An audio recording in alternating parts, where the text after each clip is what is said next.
ভারতে লঞ্চ হবে 7000 mAh battery AI camera সহ সস্তা পোকো স্মার্টফোন। পোকো তার জনপ্রিয় M7 সিরিজে একটি নতুন ফোন লঞ্চ করতে চলেছে। আপকামিং পোকো ফোনটি হবে পোকো M7 প্লাস ডিভাইস, যা ভারতে 13 অগস্ট 2025 লঞ্চ হবে। Company Poco M7 plus 5G ফোনে স্ন্যাপড্রাগন 6X জেনারেশন 3 প্রসেসর এবং সবচেয়ে বড় 7000 mAh ব্যাটারি পাওয়া যাবে। এই ফিচার বাজেট স্মার্টফোনকে আরও বিশেষ করে তোলে।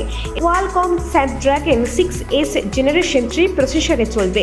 চার্জিং এর জন্য 33 ওয়াট ফাস্ট চার্জিং এবং 18 ওয়াট রিভার্স চার্জিং হওয়ার কথা রয়েছে। ফটোগ্রাফির ক্ষেত্রে পোকো M7 প্লাস 5G ফোনে 50 মেগাপিক্সেল ডুয়েল রেয়ার ক্যামেরা এবং 8 মেগাপিক্সেল সেলফি ক্যামেরা পাওয়া যাবে। ভারতে পোকো M7 প্লাস 5G ফোনের দাম কত হবে? দামের কথা বললে পোকো M7 প্লাস 5G ফোনের দাম 15,000 টাকার কম হবে বলে আশা করা হচ্ছে। কপালে সিঁদুর, পরনের শাড়ি, নিত্য নতুন গহনা মানে ঘোষ জুয়েলারি। 916 হলমার্কযুক্ত সরকারি চিহ্নিত সোনার ও রূপার গহনা এবং গ্রহরত্নের একমাত্র বিশ্বস্ত প্রতিষ্ঠান ঘোষ জুয়েলারি। ঠিকানা কতুলপুর, আনন্দপল্লী, বাঁকুড়া এবং আরও একটি শাখা কামারপুকুর, চটি, হুগলি। যোগাযোগ নাম্বার 9830560837 এবং আরও একটি নম্বর 9564845322। এর সঙ্গে রয়েছে ট্রাভেলস পরিষেবা।